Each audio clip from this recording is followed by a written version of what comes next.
नमस्कार ओडिशावासी Austric news को स्वागत। आज होउची अक्टोबर मास 20 तारिख सोमवार। आज दिन जाकर 20टी गुरुत्वपूर्ण खबर उपरे आसंतु नजर पकाई देबा। वीडियोटी को शेष पर्यंत देखंतु, मात्र किछि समय मध्यरे जानि परिबे आज दिन जाकर संपूर्ण खबर। ता पूर्वरु चैनल ले नुआ थिले चैनल को सब्सक्राइब करी पाखरे थिबा बेल आइकन को ऑन करी रखंतु, एमिति प्रतिदिन लेटेस्ट न्यूज सर्वप्रथमे देखिबा पई। तेबे आसंतु संपूर्ण खबर उपरे नजर पकाइबा। आजिर प्रथम खबर, राजधानी झारखंड नाबालिका दुष्कर्म मामला रे 4 जन को गिरफ्त करिछि कमिशनरेट पुलिस। मुख्य अभियुक्तଙ୍କ सह 2 दलाल और घर मालिकों को गिरफ्त करिछि पुलिस। नाबालिका को कैपिटल हॉस्पिटल छाड़ी दे जाइथिले मुख्य अभियुक्त। हॉस्पिटल दिया जाइतबा फोन नंबर आधार रे पुलिस अभियुक्तଙ୍କ पाखरे पहुंचिछि। जेरा परे पूरा सत सामना को आसिछि। गिरफ अभियुक्तଙ୍କୁ चिन्हट करिछि पीड़िता। अभियुक्तଙ୍କ विरुद्ध रे दफा लगाइछि पुलिस। जणे 16 वर्षीय नाबालिका गणदुष्कर्म शिकार होइतबार अभियोग होइतिला। गुरुवार राति प्राय 8टा बेले अशोक नगर रे रक्ताक्त अवस्था रे पड़िथिले नाबालिका जनक। किछि लोक जनपथ कड़रु तांको उद्धार करी कैपिटल हॉस्पिटल को नेबा सह पुलिस को खबर देइथिले। प्राथमिक भाबे नाबालिकांक सह यौन उत्पीड़न सृष्टि होइतबा बेले कैपिटल थाना रे मामला रुजु होइतिला। पीड़िता जनक मानसिक विकारग्रस्त एवं तांको घर झारखंड बोली जणा जाइछि। एहा सह झारखंड पुलिस सह जोगाजोग करा जाइथिबार कहिसंती पुलिस कमिशनर। परवर्ती खबर, 29 तारिख को हुंचिला सिटी परीक्षा। माध्यमिक शिक्षा परिषद पक्षरु गत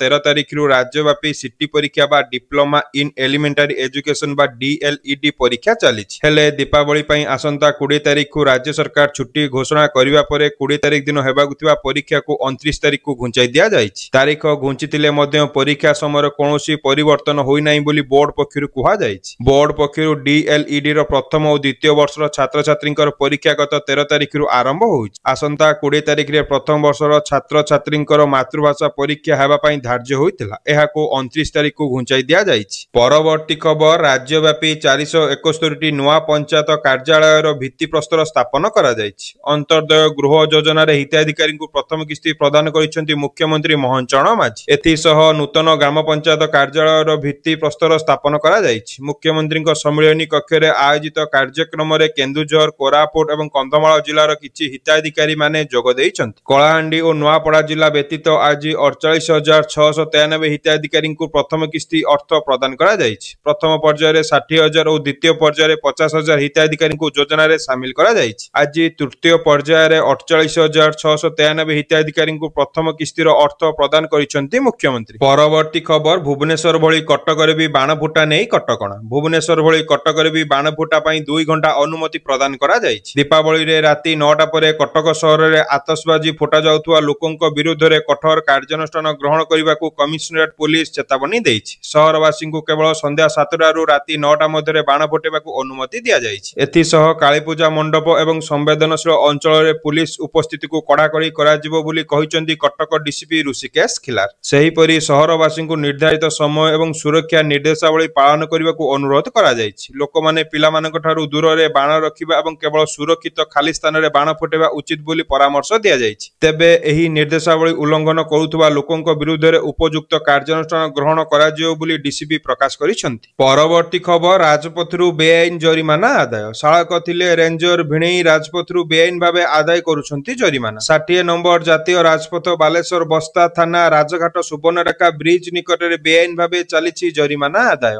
बस्तार अशोक महांती ओरफ टुना बाबू वन विभागर कोनोसी कर्मचारी न होई मध्य निजकू वन विभाग कर्मचारी कही रास्ता रे यातायात करुथुवा समस्त माल बुझे गाड़ी रु अर्थ आदाय करुथुवार देखिबाकू मिलिछि। अशोक महांतींक शाळक दीर्घ 8 वर्ष तळे जलेश्वर वन विभाग कार्यालय रे अधिकारी भाबे कार्य करुथिले। केबेठू एही बाबू जनक बदली होई सारिलेनी। एबे भी अशोक महांती बेआईन भाबे वन्यजात द्रव्य परिवहन करुथुवा जानबाहन रु जरिमाना आदाय करुछंती। काहा बळरे बलियान एही व्यक्ति एंक पछरे काहार हात रहिछि, वन विभाग काहेकि किछि पदक्षेप नेउ नाही बोली अभियोग करिसंती गाड़ी ड्राइवर और साधारण लोकमाने। परवर्ती खबर, अयोध्या रे एका संगरे जळिबो 26 लाख दीप। दीपावली अवसर रे रामनगरी अयोध्या पुणी एक नुआ रेकर्ड सृष्टि करिबाकू जाउछि। आज अयोध्या को एका संगरे 26 लाख रु अधिक दीप रे आलोकित कराजिबो। एथि पई रामंक पीठ और चौधरी चरण सिंह घाट समेत 56टी प्रमुख घाट रे प्रस्तुति करा जाइछि। दीपावली पई सजे होइछि सारा शहर। दीप उत्सव पई विभिन्न सांस्कृतिक कार्यक्रम ଓ ଶୋଭାଯାତ୍ରା କରାଯାଇଛି। ସେହିପରି ଦୀପୋତ୍ସବରେ ଲେଜର ଶୋ ଆୟୋଜନ କରାଯାଇଛି। ଏଥିରେ ୟୁପି ସହିତ ଅନେକ ରାଜ୍ୟ ସାଂସ୍କୃତିକ ଝଲକ ଦେଖିବାକୁ ମିଳିବା ସହ ଲେଜର ଶୋରେ ରାମଙ୍କ ଜୀବନର ଝଲକ ଦେଖିବାକୁ ପାଇବେ ଭକ୍ତ। ଉତ୍ତରପ୍ରଦେଶ ମୁଖ୍ୟମନ୍ତ୍ରୀ ଯୋଗୀ ଆଦିତ୍ୟନାଥଙ୍କ ନିର୍ଦ୍ଦେଶରେ ଦୀପ ଉତ୍ସବ ପାଇଁ ସମସ୍ତ ପ୍ରସ୍ତୁତି କରାଯାଇଛି। 25,000ରୁ ଅଧିକ ସ୍ୱେଚ୍ଛାସେବୀ ଦୀପ ଉତ୍ସବରେ ପୁଣି ଥରେ ବିଶ୍ୱ ରେକର୍ଡ କରିବେ। ଗତ ବର୍ଷ ଦୀପାବଳିରେ 15 ଲକ୍ଷ ଦୀପ ଲଗାଇବା ପାଇଁ 2 କୋଟିରୁ ଅଧିକ ଟଙ୍କା ଖର୍ଚ୍ଚ ହୋଇଥିଲା। ଏଥିସହ ଦେଶର 21ଟି ରାଜ୍ୟରେ ରାମଲୀଳା ଓ ରାମାୟଣ ପରମ୍ପରା ଉପରେ ଆଧାରିତ ଲୋକନୃତ୍ୟର ଝଲକ ଦେଖିବାକୁ ମିଳିବ।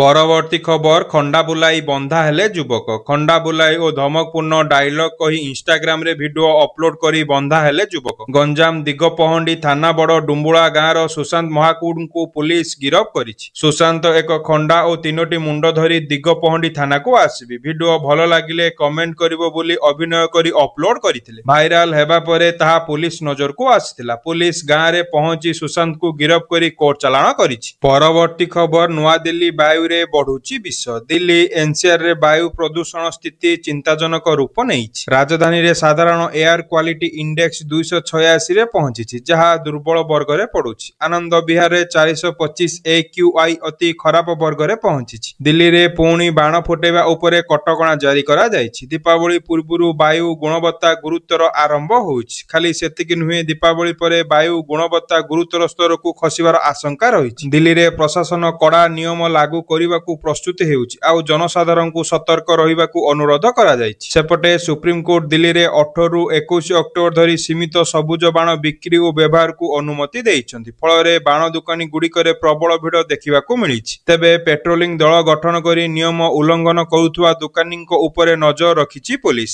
ପରବର୍ତ୍ତୀ ଖବର, ବୃତ୍ତି ପାଉଥିଲେ ମିଳିବ ନାହିଁ ସୁଭଦ୍ରା ଟଙ୍କା। ସୁଭଦ୍ରାକୁ ନେଇ ଆସିଲା ବଡ଼ ଖବର। 18,000 ଟଙ୍କା ବୃତ୍ତି ପାଉଥିଲେ ସୁଭଦ୍ରା ପାଇଁ ଅଯୋଗ୍ୟ ହେବେ ଛାତ୍ରୀ। କୌଣସି ଛାତ୍ରୀଙ୍କୁ କେନ୍ଦ୍ର କିମ୍ବା ରାଜ୍ୟ ସରକାରଙ୍କ ଠାରୁ 18,000 କିମ୍ବା ଏହାଠାରୁ ଅଧିକ ଟଙ୍କା ଆର୍ଥିକ ସହାୟତା ମିଳୁଥିବ ବା ଯଦି ଆପଣ ଏପରି ସରକାରୀ ସହାୟତା ପାଉଥିବେ, ତେବେ ସୁଭଦ୍ରା ଯୋଜନାରୁ ବାଦ୍ ପଡ଼ିବେ। ଏନେଇ 2 ବିଭାଗରୁ ରିପୋର୍ଟ ମାଗିଲା ମହିଳା ଓ ଶିଶୁ ବିକାଶ ବିଭାଗ। ଉଚ୍ଚ ଶିକ୍ଷା ବିଭାଗ ଏବଂ ଅନୁସୂଚିତ ଜାତି, ଜନଜାତି ଓ ସଂଖ୍ୟାଲଘୁ ବିଭାଗ ସଚିବଙ୍କୁ ପତ୍ର ଲେଖିଛି ବିଭାଗ। ସୁଭଦ୍ରା ନିୟମାବଳୀ ଅନୁସାରେ ଏହି ଯୋଜନା ଅଧୀନରେ ଯୋଗ୍ୟ ହେବା ପାଇଁ ହିତାଧିକାରୀଙ୍କ ବୟସ 21 କିମ୍ବା ତାଠାରୁ ଅଧିକ ଏବଂ 60 ବର୍ଷରୁ କମ୍ ହୋଇଥିବା ଆବଶ୍ୟକ। ରାଜ୍ୟ କିମ୍ବା କେନ୍ଦ୍ର ସରକାରଙ୍କ କୌଣସି ଯୋଜନା ଅଧୀନରେ ଯଦି ବାର୍ଷିକ 18,000 ଟଙ୍କା କିମ୍ବା ତାଠାରୁ ଅଧିକ ଅର୍ଥ ସହାୟତା ଗ୍ରହଣ କରୁଥିବେ, ତେବେ ସେ କ୍ଷେତ୍ରରେ ସମ୍ପୃକ୍ତ ମହିଳା ଅଯୋଗ୍ୟ ଘୋଷିତ ହେବେ। ଏନେଇ ବିଭାଗକୁ ଅନେକ ଅଭିଯୋଗ ମିଳିଛି। ଛାତ୍ରୀମାନଙ୍କୁ ଯେଉଁ ଛାତ୍ରବୃତ୍ତି ରାଶି ପ୍ରଦାନ କରାଯାଉଛି, ତାହା କେବଳ ଶିକ୍ଷା ସମ୍ବନ୍ଧୀୟ କାର୍ଯ୍ୟରେ ବ୍ୟୟ ହେଉଛି, ହେଲେ ଏହାକୁ ଅତିରିକ୍ତ ଅର୍ଥ ସହାୟତା ଭାବେ ହିସାବକୁ ନିଆଯାଇ ପାରୁନାହିଁ। ଏନେଇ ବିସ୍ତୃତ ଭାବେ ଯାଞ୍ଚ କରି ତଥ୍ୟ ଦେବାକୁ ନିର୍ଦ୍ଦେଶ ଦିଆଯାଇଛି। ବିଭାଗ ପକ୍ଷରୁ ପ୍ରଦାନ କରାଯାଇଥିବା ନିର୍ଦ୍ଦିଷ୍ଟ ଫର୍ମାଟରେ 2023-24 ଓ 2024-25 ଆର୍ଥିକ ବର୍ଷରେ କେଉଁ ଛାତ୍ରୀମାନେ 18,000 ଟଙ୍କାରୁ ଅଧିକ ଛାତ୍ରୀବୃତ୍ତି ନେଇଛନ୍ତି, ତାହାର ସମସ୍ତ ତଥ୍ୟ ପ୍ରଦାନ କରିବା ଲାଗି ଚିଠି ଲେଖିଛି ବିଭାଗ।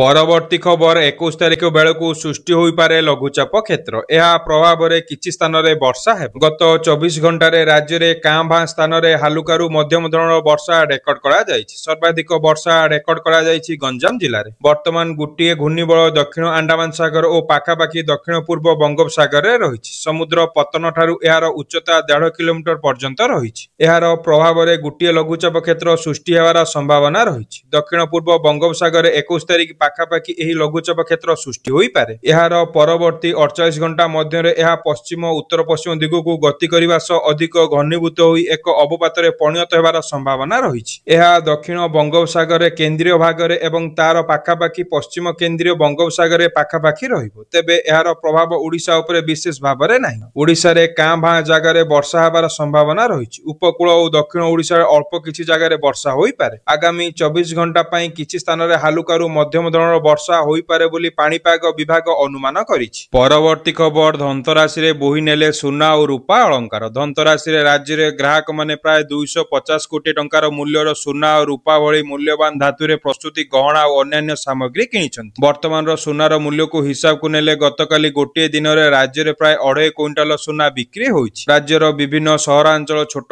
ସହର, ଗ୍ରାମାଞ୍ଚଳ ଥିବା ସୁନା ଦୋକାନ ଗୁଡ଼ିକରେ, ଗହଣା ଦୋକାନ ଓ ଶୋରୁମ ଗୁଡ଼ିକରେ ଭିଡ଼ ଦେଖିବାକୁ ମିଳିଥିଲା। ରାଜଧାନୀ ଭୁବନେଶ୍ୱର ସମେତ କଟକ, ସମ୍ବଲପୁର, ବ୍ରହ୍ମପୁର, ରାଉରକେଲା, ପୁରୀ ଆଦି ସହରରେ ବଡ଼ ବଡ଼ ଶୋରୁମ ଗୁଡ଼ିକରେ ଅଧିକ ଭିଡ଼ ଦେଖିବାକୁ ମିଳିଥିଲା। ଧନ୍ତରାଶିରେ ମୂଲ୍ୟବାନ ଧାତୁ କିଣିଲେ ଘରକୁ ଲକ୍ଷ୍ମୀ ଆସନ୍ତି ବୋଲି ବିଶ୍ୱାସ ରହିଛି। ତେଣୁ ଏହି ଦିନରେ ସୁନା, ରୂପା ଓ ଅନ୍ୟାନ୍ୟ ମୂଲ୍ୟବାନ ଧାତୁ କିଣିବାକୁ ଲୋକଙ୍କ ଭିତରେ ଆଗ୍ରହ ପ୍ରକାଶ ପାଇଛି। ପରବର୍ତ୍ତୀ ଖବର, ପୁରୀରେ ପୟା ଶ୍ରାଦ୍ଧ ପାଇଁ 28 ପ୍ଲାଟୁନ ପୁଲିସ ଫୋର୍ସ ମୁତୟନ କରାଯାଇଛି। ଆଜି ହେଉଛି ଆଲୋକର ପର୍ବ ଦୀପାବଳି। ଏହାକୁ ଓଡ଼ିଶାର ପୟା ଶ୍ରାଦ୍ଧ ଭାବରେ ପାଳନ କରାଯାଏ। ଏହି ଦିନଟିକୁ ପାଳନ କରିବା ପାଇଁ ଭକ୍ତମାନେ ପୁରୀରେ ଭିଡ଼ ଜମାଇଥାନ୍ତି। ଏହି ଦିନ ଭକ୍ତମାନେ ମନ୍ଦିରରେ କୌଣରିଆ କାଠ ଜାଳି ପ୍ରାର୍ଥନା କରନ୍ତି। ଭକ୍ତଙ୍କ ସୁରକ୍ଷା ଏବଂ ସୁଗମ କାର୍ଯ୍ୟକ୍ରମ ପାଇଁ ପୁରୀ ପୁଲିସ ବ୍ୟାପକ ବ୍ୟବସ୍ଥା କରିଛି। ପ୍ରାୟ 28 ପ୍ଲାଟୁନ ପୁଲିସ ଫୋର୍ସ ମୁତୟନ କରାଯାଇଛି। 4 ଜଣ ଅତିରିକ୍ତ ଏସପି, 15 ଜଣ ଡିଏସପି, 14 ଜଣ ଇନ୍ସପେକ୍ଟର ସୁରକ୍ଷା ବ୍ୟବସ୍ଥାରେ ତଦାରଖ କରିବେ। କୌଣରିଆ କାଠ ଜାଳିବା ଏବଂ ପ୍ରାର୍ଥନା ପାଇଁ ସିଂହଦ୍ୱାର ନିକଟରେ 4ଟି ସ୍ଥାନ ଚିହ୍ନଟ କରାଯାଇଛି। ଅକ୍ଟୋବର 20 ଏବଂ 21 ତାରିଖ 2 ଦିନ ପାଇଁ ବ୍ୟବସ୍ଥା କରାଯାଇଛି। ସକାଳ 4ଟାରୁ ରାତି 10ଟା ପର୍ଯ୍ୟନ୍ତ ଯାତାୟାତ ଉପରେ କଟକଣା ଜାରି କରାଯାଇଛି। ମାର୍କେଟ ଛକରୁ ଯାନବାହନ ନିଷେଧ ଜୋନ୍ ଚିହ୍ନଟ କରାଯାଇଛି। ଏନେଇ ପୁରୀର ଅତିରିକ୍ତ ଏସପି ସୂଚନା ଦେଇଛନ୍ତି। ପରବର୍ତ୍ତୀ ଖବର, ରାଜ୍ୟବାସୀଙ୍କୁ ଦୀପାବଳିର ଶୁଭେଚ୍ଛା ଜଣାଇଲେ ମୁଖ୍ୟମନ୍ତ୍ରୀ ମୋହନ ଚରଣ ମାଝୀ। ମୁଖ୍ୟମନ୍ତ୍ରୀ ମୋହନ ଚରଣ ମାଝୀ ଆଜି ରାଜ୍ୟବାସୀଙ୍କୁ ଦୀପାବଳିର ଶୁଭେଚ୍ଛା ଜଣାଇ ଏକ ସୁରକ୍ଷିତ ଏବଂ ସବୁଜ ଦୀପାବଳି ପାଳନ ପାଇଁ ନିବେଦନ କରିଛନ୍ତି। ମୁଖ୍ୟମନ୍ତ୍ରୀଙ୍କ କାର୍ଯ୍ୟାଳୟରେ ଏକ୍ସ ହ୍ୟାଣ୍ଡେଲରେ ସେୟାର କରାଯାଇଥିବା ଏକ ଭିଡିଓ ବାର୍ତ୍ତାରେ ମୁଖ୍ୟମନ୍ତ୍ରୀ କହିଛନ୍ତି, ଆଲୋକ ଏବଂ ଆନନ୍ଦର ପର୍ବ ଦୀପାବଳି ଅବସରରେ ମୁଁ ରାଜ୍ୟବାସୀଙ୍କୁ ମୋର ଶୁଭେଚ୍ଛା ଏବଂ ଶୁଭକାମନା ଜଣାଉଛି। ଜ୍ଞାନର ଆଲୋକ ମଣିଷକୁ ଅଜ୍ଞାନର ଅନ୍ଧକାରରୁ ରକ୍ଷା କରେ। ଦୀପାବଳିର ପର୍ବ ଆମକୁ ନୂତନ ଆଶା, ସ୍ୱପ୍ନ ଏବଂ ଲକ୍ଷ୍ୟ ସହିତ ଏକ ସୁନ୍ଦର ଏବଂ ସମୃଦ୍ଧି ଭବିଷ୍ୟତକୁ ସ୍ୱାଗତ କରିବାକୁ ଉତ୍ସାହିତ କରେ। ଏହି ବର୍ଷ ପ୍ରକୃତି ଏବଂ ପରିବେଶକୁ ସମ୍ମାନ ଦେଇ ଏକ ପ୍ରଦୂଷଣ ମୁକ୍ତ ଏବଂ ସବୁଜ ଦୀପାବଳି ପାଳନ କରିବା ପାଇଁ ମୁଖ୍ୟମନ୍ତ୍ରୀ ଆହ୍ୱାନ କରିଛନ୍ତି। ପରବର୍ତ୍ତୀ ଖବର, ଅସ୍ତ୍ର ବିରତି ନେଇ ସହମତି ହେଲେ ପାକିସ୍ତାନ ଓ ଆଫଗାନିସ୍ତାନ। କାତରରେ ବସିଥିବା ବୈଠକରେ ସଫଳ ହୋଇଥିବାର ସୂଚନା। ପାକିସ୍ତାନର ବିମାନ ଆକ୍ରମଣ ପରେ ଜବାବ ଦେଇଥିଲା ଆଫଗାନିସ୍ତାନ। ତାଲିବାନ ସେନାର ଆକ୍ରମଣରେ ଯାଇଥିଲା 50ରୁ ଅଧିକ ପାକ୍ ସୈନିକଙ୍କ ଜୀବନ। ପ୍ରଥମେ ଉଭୟ ପକ୍ଷ 48 ଘଣ୍ଟା ପାଇଁ ଅସ୍ତ୍ର ବିରତି ଘୋଷଣା କରିଥିଲେ ମଧ୍ୟ ଆକ୍ରମଣ ଜାରି ରଖିଥିଲା ପାକିସ୍ତାନ। ଏସବୁ ମଧ୍ୟ କାତର ପ୍ରତିନିଧିଙ୍କ ଜରିଆରେ ଚାଲିଥିବା ଶାନ୍ତି ବୈଠକ ସଫଳ ହୋଇଥିବାର ଜଣାପଡ଼ିଛି। କାତରର ବୈଦେଶିକ ମନ୍ତ୍ରଣାଳୟ ଘୋଷଣା କରିଛନ୍ତି ଯେ ପାକିସ୍ତାନ ଏବଂ ଆଫଗାନିସ୍ତାନ ଦୋହାରେ ଅନୁଷ୍ଠିତ ଆଲୋଚନା ସମୟରେ ଯୁଦ୍ଧ ବିରତି ପାଇଁ ରାଜି ହୋଇଛନ୍ତି। ତାଲିବାନ ପ୍ରତିରକ୍ଷା ମନ୍ତ୍ରୀ ମୁଲ୍ଲା ମହମ୍ମଦ ୟାକୁବଙ୍କ ନେତୃତ୍ୱରେ ଏକ କାବୁଲ ପ୍ରତିନିଧି ମଣ୍ଡଳ ଦୋହା ଆଲୋଚନାରେ ଅଂଶଗ୍ରହଣ କରିଥିଲେ। ସେହିପରି ପାକିସ୍ତାନର ପ୍ରତିରକ୍ଷା ମନ୍ତ୍ରୀ ଖ୍ୱାଜା ମହମ୍ମଦ ଆସିଫ ତାଲିବାନ ପ୍ରତିନିଧିମାନଙ୍କ ସହିତ ଆଲୋଚନାରେ ନେତୃତ୍ୱ ନେଇଥିଲେ। ତୁର୍କୀ ମଧ୍ୟସ୍ଥରେ ହୋଇଥିବା ଆଲୋଚନାରେ ଉଭୟଙ୍କ ସୀମା ସଂଘର୍ଷର ଅନ୍ତ ଘଟିଛି। ପରବର୍ତ୍ତୀ ଖବର, ପଶ୍ଚିମବଙ୍ଗରେ ଏକ ବଡ଼ ଜାଲ ପାସପୋର୍ଟ ରାକେଟ ପର୍ଦ୍ଦାଫାଶ ହୋଇଛି। ଏହି ରାକେଟ ଅବୈଧ ବାଂଲାଦେଶୀମାନଙ୍କୁ ଭାରତୀୟ ପାସପୋର୍ଟ ପ୍ରଦାନ କରୁଥିଲା। ଇଡି ଏହି ରାକେଟର ମାଷ୍ଟରମାଇଣ୍ଡକୁ ଗିରଫ କରିଛି। ଇଡି ଦ୍ୱାରା କରାଯାଇଥିବା ତଦନ୍ତର ନକଲି ପାସପୋର୍ଟ ହାସଲ କରିଥିବା 400 ବାଂଲାଦେଶୀ ଅନୁପ୍ରବେଶକାରୀଙ୍କୁ ଚିହ୍ନଟ କରାଯାଇଛି। ଇଡି କଲିକତାର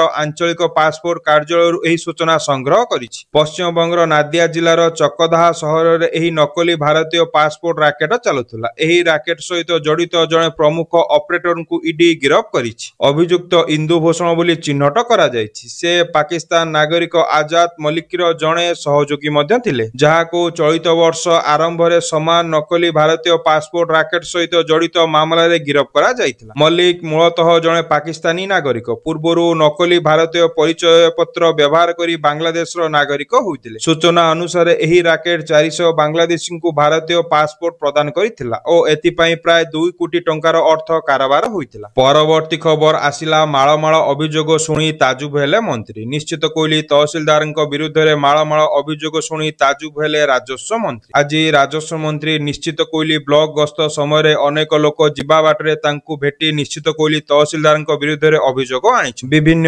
ଅନିୟମିତତା ଓ ଜନସାଧାରଣଙ୍କୁ ତ୍ୱରିତ ସେବା ଦେବା ପରିବର୍ତ୍ତେ ଖରାପ ବ୍ୟବହାର ପ୍ରଦର୍ଶନ କରିବା ଏବଂ ବିଭିନ୍ନ ସରକାରୀ ଜମି ସଂରକ୍ଷଣ ଆଳରେ ମିଥ୍ୟା କାଗଜପତ୍ର ଦର୍ଶାଇ ତାର ଜାଲି ବାଡ଼ ଦେବା ବାବଦରେ ଲକ୍ଷ ଲକ୍ଷ ଟଙ୍କା ଅର୍ଥ ତୋଷରପାତ କରିଥିବାର ଅଭିଯୋଗ କରିଥିଲେ। ଏପରି ନିଶ୍ଚିତ କୋଇଲି ତହସିଲଦାର ତହସିଲ କ୍ୱାର୍ଟରରେ ନ ରହି ଭୁବନେଶ୍ୱରରୁ ଯିବା ଆସିବା କରିବା ସହିତ ବ୍ୟକ୍ତିଗତ କାମରେ ସରକାରୀ ଗାଡ଼ି ବ୍ୟବହାର କରୁଥିବାର ଲୋକେ ଅଭିଯୋଗ କରିଛନ୍ତି। ଜମି ପଟ୍ଟାର ମ୍ୟୁଟେସନ କରିବାର ତହସିଲଦାର କର୍ଣ୍ଣପାତ କରୁନଥିବାର ଅଭିଯୋଗ କରିଛନ୍ତି ଲୋକେ। ରାଜସ୍ୱ ମନ୍ତ୍ରୀ କହିଛନ୍ତି, ଲିଖିତ ଅଭିଯୋଗ ଆସିବା ପରେ କାର୍ଯ୍ୟାନୁଷ୍ଠାନ ନିଆଯିବ। ପରବର୍ତ୍ତୀ ଖବର, ଚନ୍ଦ୍ରୟାନ 2ର ବଡ଼ ସଫଳତା। ନାସା ଲଗାଉଥିଲା ଅନୁମାନ ହେଲେ ଇସ୍ରୋ ହାତେଇଲା ଠୋସ୍ ପ୍ରମାଣ। ଜହ୍ନ ରାଇଜ ଉପରେ ବଡ଼ ପ୍ରଭାବ ପକାଏ ସୂର୍ଯ୍ୟର ବିସ୍ଫୋରଣ। ପ୍ରଥମ ଥର ପାଇଁ ଚନ୍ଦ୍ରର ବାୟୁମଣ୍ଡଳ ଉପରେ କୋରୋନାଲ ମାସ୍ ଇଞ୍ଜେକ୍ସନ ବା ସୂର୍ଯ୍ୟରେ ଘଟୁଥିବା ପ୍ଲାଜମା ବିସ୍ଫୋରଣରେ ପ୍ରଭାବ ମାପିବାରେ ସଫଳ ହୋଇଛି ଭାରତ। ଚନ୍ଦ୍ରର କେବଳ ପୃଷ୍ଠଭାଗ ଯାଏଁ ସୀମିତ ଅତି କ୍ଷୀଣ ଓ ପତଳା ବାହ୍ୟ ବାୟୁମଣ୍ଡଳରେ ରହିଛି, ଯାହାକୁ ଏକ୍ସୋସ୍ଫିୟର ବୋଲି କୁହାଯାଏ। ସୂର୍ଯ୍ୟର କୋରୋନାଲ ମାସ୍ ଇଞ୍ଜେକ୍ସନ ଏହାର ସାମଗ୍ରିକ ଚାପକୁ ବଢ଼ାଇ ଦିଏ ବୋଲି ତଥ୍ୟ ସଂଗ୍ରହ କରି କରିଛି ଚନ୍ଦ୍ରାୟନ-2 ର ଚେଷ୍ଟ 2 ଯନ୍ତ୍ର। ଚନ୍ଦ୍ରର ଯେଉଁ ପାର୍ଶ୍ୱରେ ଦିନ ହୋଇଥାଏ ଅର୍ଥାତ୍ ସୂର୍ଯ୍ୟ ଆଡ଼କୁ ଥାଏ କେବଳ ସେହି ପଟ